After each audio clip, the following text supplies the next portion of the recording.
di Sidemukti kan jumlah balitanya sekitar 179. Nah, itu yang stunting sudah 12 anak. Kebanyakan mereka itu bisa karena faktor ada penyakitnya, kayak TBC seperti itu.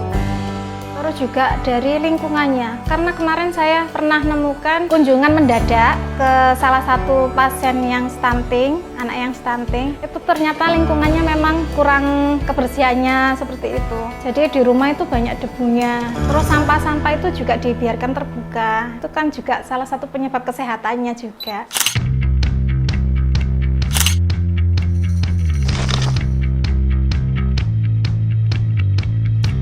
Alasan kami dari Cargill Indonesia sebagai perusahaan pangan dunia, tentunya isu stunting merupakan salah satu program utama dalam pilar tanggung jawab sosial PT Cargill Indonesia, yaitu keamanan pangan dan nutrisi. Selain itu juga kita juga bertanggung jawab untuk turut serta mendukung pemerintah dalam mencapai tujuan pembangunan internasional atau SDGs di tujuan kedua, yaitu mengenai anti dunia yang tanpa kelaparan, dan tujuan ketiga mengenai kesehatan dan kesejahteraan. Kebetulan program yang dari studi kami, dari analisis masalah dan penyebab masalah yang ada di 3 desa ini, memang banyak hal, ada beberapa faktor, ada yang penyebab langsung dan tidak langsung. Nah, misalkan yang muncul di 3 desa ini, pertama adalah tentang, ini kan wilayah industri di Manyar ini. Wilayah industri itu ibu-ibu di sana banyak juga yang menjadi pekerja, sehingga lalai gitu, atau tidak, atau enggan berkunjung pada ke posyandu gitu ya, berkunjung ke posyandu, layanan-layanan kesehatan segala macam karena dia bekerja. Juga kemudian ada faktor-faktor lain di sana, misalkan remaja gitu ya, itu yang menjadi hulu dari persoalan, dan itu menjadi sasaran dalam Perpres 72. Itu juga penting juga kita intervensi dan kita ajak dalam kegiatan-kegiatan kita. Nah, makanya program yang kita jalankan saat ini yang sedang kita kembangkan adalah Laskar Cegah Stunting.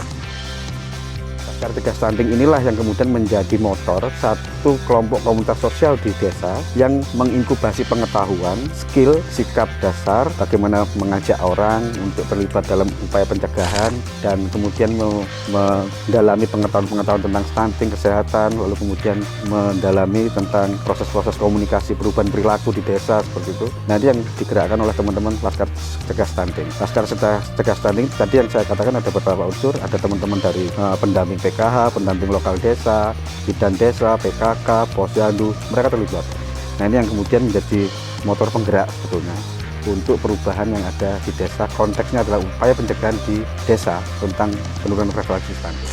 Harapan kami, apa yang menjadi inisiatif dari Cargill sebagai private sector, ini juga gayung bersambut dengan program-program pemerintah, dengan kawan-kawan perusahaan yang lain, karena di Gresik ini juga merupakan kabupaten yang banyak industri di dalamnya. Tentunya kita juga menghadapi isu yang sama, semoga ini juga gayung bersambut dan mempunyai visi yang sama dengan perusahaan-perusahaan yang lain, bahwa permasalahan di lapangan yang kita hadapi sekarang di Gresik itu adalah isu stunting. Semakin banyak perusahaan yang juga tergabung dalam aksi untuk menurunkan stunting ini, tentunya juga akan cepat juga untuk mengeliminasi angka stunting dan potensi stunting ke depan. Karena di 2045 itu kita akan dihadapkan dengan bonus demografi, di mana masyarakat dengan umur produktif itu sangat tinggi pada tahun tersebut, dan industri juga harus mempunyai peran yang aktif, karena ketika masyarakat produktif banyak di tahun tersebut, industri juga membutuhkan tenaga kerja yang terampil, tenaga kerja yang cerdas, dan tenaga kerja yang mampu bersaing di pasar dunia.